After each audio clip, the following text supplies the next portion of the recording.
Hi, I'm Phil Constantine. This is Travels with Phil, and today we're going to Fort Macon, North Carolina. It's a state park right on the Atlantic Ocean in the western part of North Carolina. You can see the map here, the little red dot, and these are pictures from the International Space Station. It's on the right-hand side of the offshore island. And as you come into the facility, it was built in 1826. These are some old drawings from newspapers illustrated during the Civil War era. This is a nice diagram. Robert E. Lee actually spent some time here trying to do some repairs to the facility. This is some of the doctor's equipment. Not a very good hospital. As you come inside, you can see there's a moat, then a large central part of the fortress itself, although it does have the outer walls as well. And as you come in, very large wooden doors, and then you come into the area here where they have all kinds of sectioned off areas, enlisted men's quarters, a very nice museum showing some of the cannonballs, the firearms, the rifled projectiles, I should say, and all kinds of material that you see through here, the old gunpowder magazine. Let's go to one of my videos. Travels with Phil continues here at Fort Macon at Atlantic Beach, North Carolina. This is right on the beach at Beaufort Port, and this is the inside.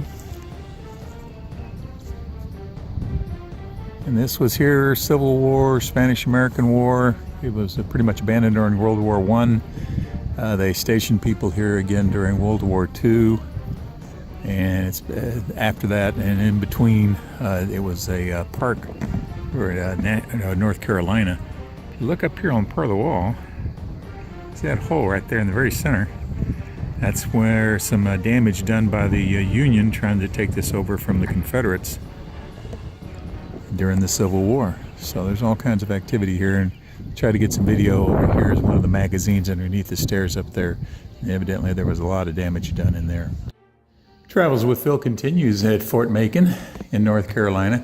This is where part of the magazine was, and you can see the cracks up in the ceiling here. This is because of the Union bombardment when they were trying to take it over from the Confederates. The bombardment lasted for basically overnight. They did a lot of negotiating, trying to get the Confederates to surrender. And for some reason, the video just stopped working at that point. But lots of damage in this particular part. And it's a pretty interesting place, very big. Let's go outside and see what it looks like from the top. All right, part 3, Fort Macon on Atlantic Beach, North Carolina. You're looking at the part of the outer perimeter, the citadel inside. And that's the areas where I was at earlier. Those are the shore batteries. That's Atlantic out there. And the rest of the fort, if memory serves me correctly, I think that's the Shackleford Banks where the wild horses are at. But interesting view. Nice day today. Could get a little bit warm and muggy during the middle of the summer, but for May coming up on Memorial Day weekend, not too bad at all. And I was right, those were the Shackleford, where the wild horses are offshore. All right, some of the weapons that are out there, the very big 30-pounders, the Parrott guns, which are pretty interesting swivel guns. Back to a video. Still at Fort Macon. This is the inner part here, the outer walls, the ocean. But this area right here actually worked as a moat. They could fill it with water about 3 feet deep. And so if for some reason the enemy was able to get over the wall and then down in this area, they'd be pretty much hampered by having to go through water with overlapping areas of fire. They'd be able to do some pretty good damage here with stuff like grape shot. So, as forts go, it had some good defenses. Although it didn't quite work well when you're trying to fight artillery that's out of your range. That's what happened to the Confederates here in the Unions. Yeah, indeed, artillery makes it very hard to defend a fort that can bust through the outer walls.